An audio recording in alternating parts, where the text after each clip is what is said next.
ئەرچی هەموو بەیانێکی ئافرەتانی گونیشینە.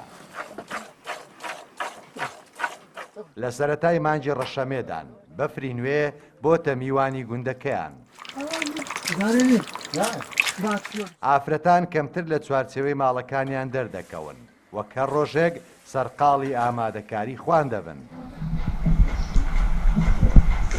بەرهەمی هاوینی هەردەگرن لۆ دستانەژەوەی هە بەرهەمەی دەکەین دۆنیەی دروست دەکرێتن خواردنەکەش لۆ ئەو فەسڵی خۆشە داندۆکە و ماش و برنجە و ئەو شیوانە زیاتر دستانان دەخورێتن.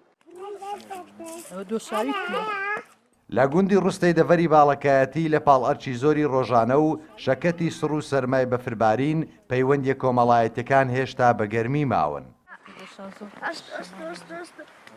دستانە شەوێکی هیچ ئیش نامینێتن یان میوان دێنە مارمان یان ئەمە دەچینە مارە جیرانەکە میوانداری دەکەین و زیاتر کاکرە و قەسپە و سێ و چتی دادەنیشین هەتا درەنجی شەوێ لەوێش هەر کەسە وەختی کەیدا هات دەودی سەعات دەبی دەونی دەچینەوە ماری خۆیان هەر کەسە.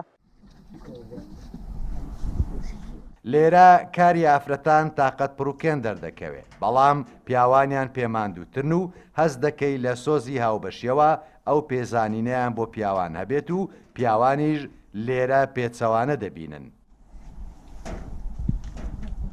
هەرچی ژن لەو فەستەی زیاترە لە ئی پیا و کاتی بەهاریش دادێ ئەچی پیا و زۆر زیاترە لە ئی ئافرەت ئەو گوندەش بەناوبانگە بە لەو وەرزەی بە بەفرێکی زۆر خەرک بەو بەفرەی بە شەوان ئەچتەماری ئێک و یارمەتی یەکترێدا زۆر یارمەتی خێزانەکەمەدەن لەبەر ئەوەی ماندیە دەبی پێویستە یارمەتی بدەم چونکە بەتەنێ ناتوانێت ویشکارانە ڕاپەڕێنی. دۆڵی ڕۆز لە دەڤەری باڵەکایەتی دەکەوێتە پاڵ زنجیرەچیای حەسارست و پاڵیان داوەتە بناری شاخی هەڵگورد لە ڕۆژەڵات و باشووریش شاخی بەردەبووکە.